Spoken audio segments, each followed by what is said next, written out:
Borderline personality disorder is an often misunderstood and stigmatized diagnosis.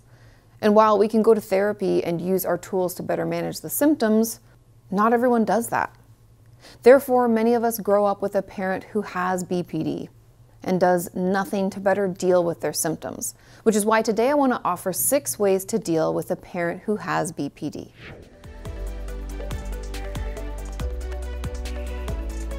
If you just want the short version, let's jump right in. But if you want more information on BPD itself and how it can affect us growing up, stick around. I'm going to dig deeper into those things as well and give more examples and information about the 6 ways to better cope. But here's the short version.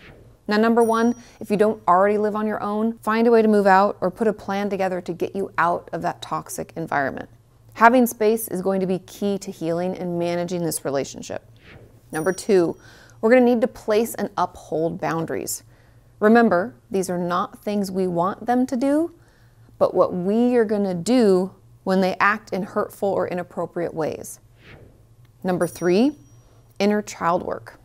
Since there was most likely emotional abuse in our home growing up, it can help to get in touch with that younger version of ourselves and offer him or her some support, love, and really listen to their needs. Number 4, we're going to want to build up our support system. Having other people like a therapist, but also friends to go to and vent and feel heard is going to be incredibly helpful and validating as we work to heal. Number 5, we're going to want to find ways to stay calm when they're being reactive. I know this can be really hard, but it will prevent arguments from escalating.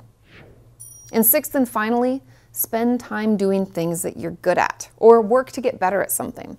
This helps build up our confidence, which can help combat those insults or personal attacks that they can spew.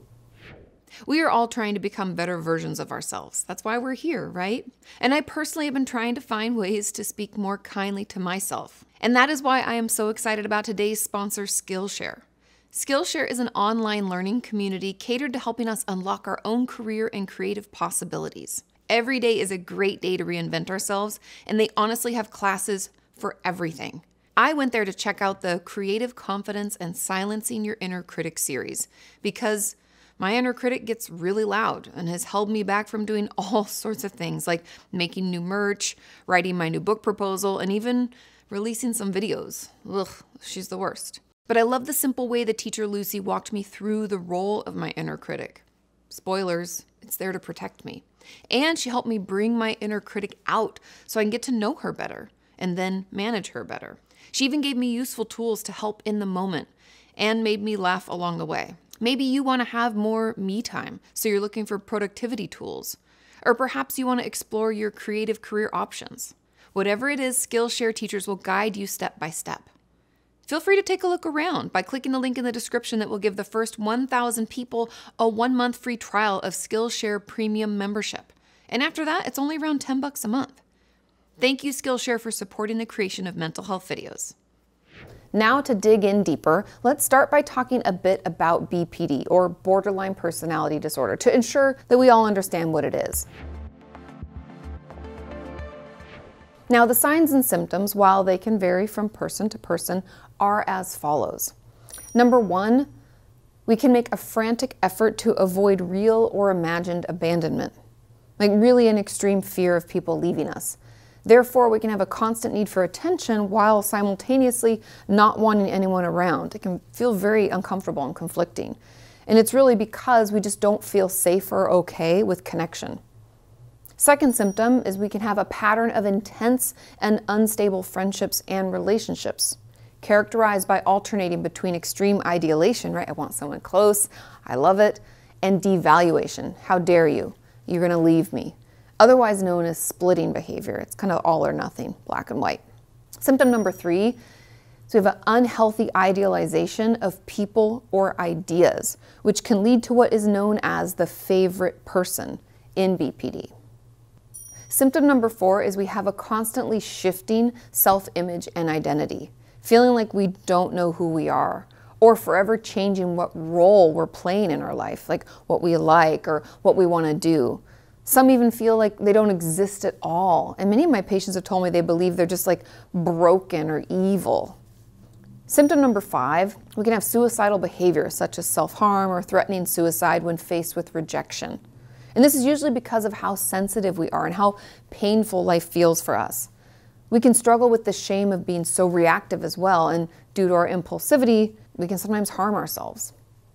Number 6, intense mood swings that can last minutes to hours.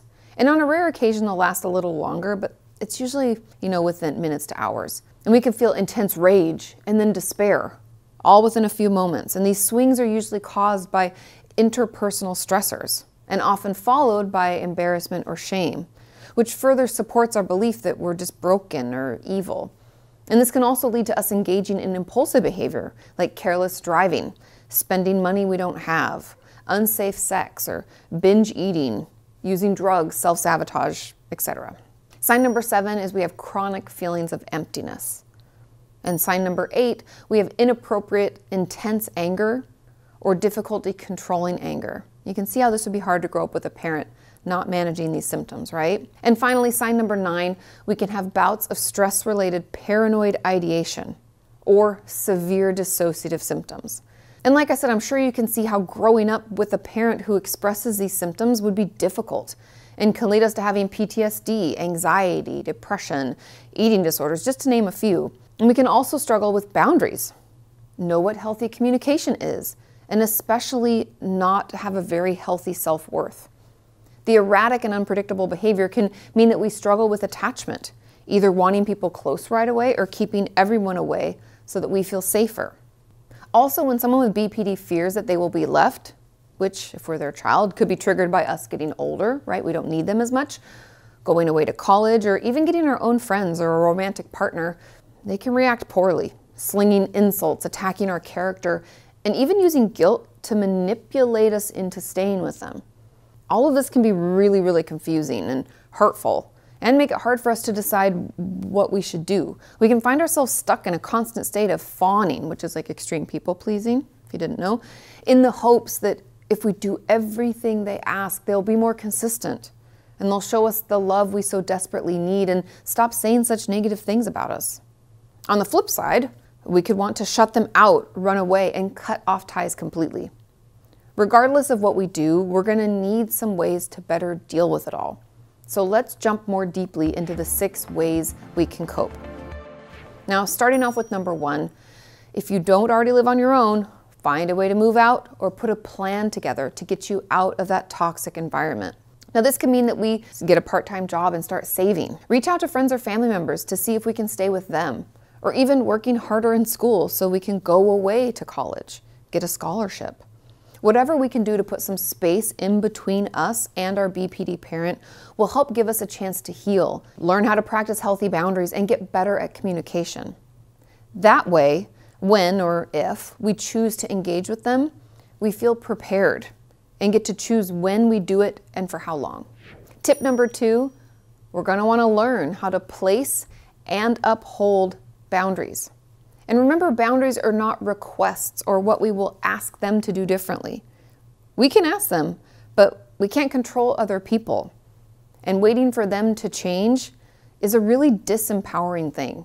Instead, a boundary takes our power back by letting them know what we will do when they act in a hurtful or inappropriate way.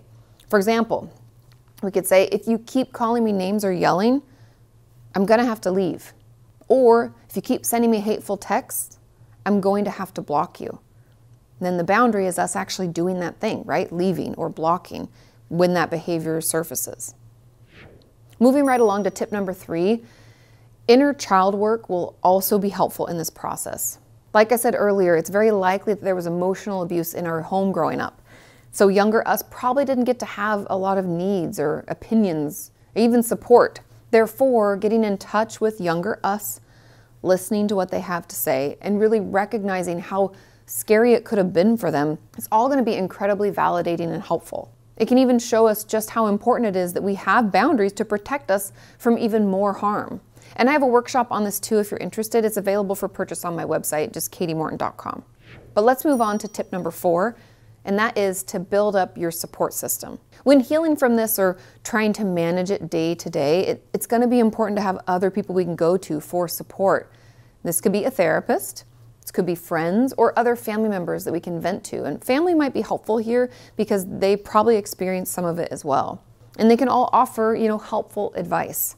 It can also be incredibly beneficial to be around others who have a BPD parent because they can validate all that we're feeling and understand our issues and concerns. And I know in LA we had a few groups specifically for this, like children who grew up with a BPD parent. So ask around, ask therapists and other treatment centers and see what's available in your area. Also know that journaling can be a source of support if we aren't really sure who we can turn to just yet. Moving on to tip number 5, we're going to want to find ways to stay calm when they're being reactive. Meaning we need to have some helpful tools at the ready for the next time they lash out, start screaming, or threaten us or themselves. When we react in turn or get defensive, it can escalate things. Instead, we may want to walk away, take a few breaths, not respond, or say things like, "I hear you," or "I'm so sorry you're feeling so much pain right now." You would be surprised how effective empathy is in diffusing tense situations. So if you're able to muster up the strength to empathize with them, it could stop an argument in its tracks. It can also help to know our own triggers, like what sets you off? What have they said in the past that really hurt or cause you to quickly become angry? Knowing these ahead of time can help us avoid certain topics or know when we need to remove ourselves from this conversation altogether. And finally, tip number 6, spend time doing things that you're good at or get better at something that you kind of know how to do, but maybe not that well. And we call this building mastery. And by spending time doing something that we're good at, we can start to feel better about ourselves and our overall situation. It's empowering and incredibly helpful as we work to heal from the damage they've caused. So think about it. What do you want to work on? Let's get better. I hope you found that helpful. Please feel free to leave any additional ideas or thoughts in those comments down below. Thank you so much for watching. Have a great week.